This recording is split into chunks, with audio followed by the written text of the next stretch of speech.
పన్నుల విధానంలో విప్లవాత్మక మార్పులు. ఇచ్చిన మాటను నిలబెట్టుకున్న నరేంద్ర మోదీ. 2 స్లాబుల విధానంలో సామాన్యుడికి ఉపశమనం. Great relief. మన రథం తెలుగులో.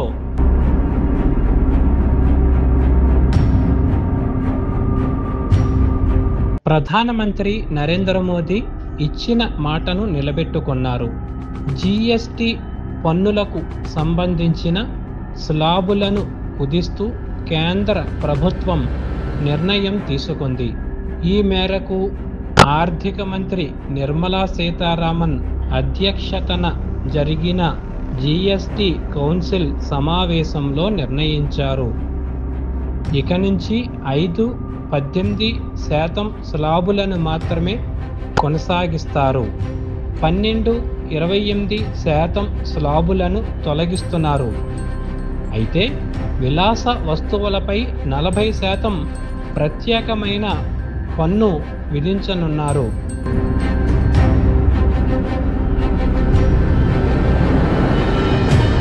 జీఎస్టీ కౌన్సిల్ సమావేశం తర్వాత కేంద్ర ఆర్థిక మంత్రి నిర్మలా సీతారామన్ మాట్లాడుతూ తరువాత జనరేషన్ సంస్కరణలకు ప్రధానమంత్రి నరేంద్ర మోదీ శ్రీకారం చుట్టారని తెలియజేశారు. ముఖ్యంగా రైతులు, కార్మికులు, సామాన్య ప్రజలను దృష్టిలో ఉంచుకుని నిర్ణయాలు తీసుకున్నట్లు వెల్లడించారు.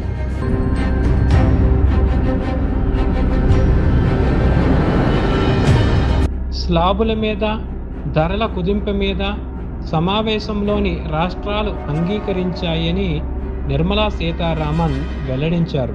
దీంతో దేశవ్యాప్తంగా మారిన జీఎస్టీ రేట్లే చలామణిలోకి రానున్నాయి.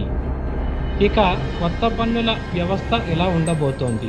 కార్లు, ఏసీలు, టీవీలు, డిష్ వాషర్లు, ఆటో పరికరాల విడిభాగాలపై జీఎస్టీ భారం 28% నుంచి 18% తగ్గుతుంది.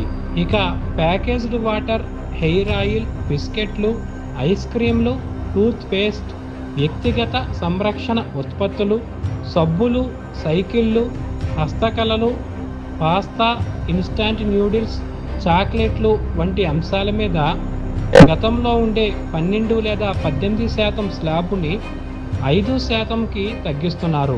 పాన్ మసాలా, పొగాకు ఉత్పత్తులు, సిగరెట్లు, కొన్ని రకాల కార్లు, శీతల పానీయాల మీద మాత్రం ప్రత్యేకంగా 40% జీఎస్టీని విధిస్తున్నారు.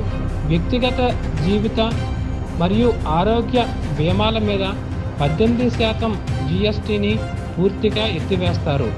బటర్, డ్రైనేట్స్, ఎరువులు, క్రిమిసంహారకాలు, ట్రాక్టర్లు వంటి వ్యవసాయ అవసరాల ఉత్పత్తుల మీద పన్ను భారాన్ని 5%కి తగ్గిస్తున్నారు. సామాన్యుడికి ఊరట కలిగేలా ముఖ్యమైన ఔషధాలు, నిత్యావసర వస్తువుల మీద పన్ను భారం పూర్తిగా తొలగిస్తున్నారు.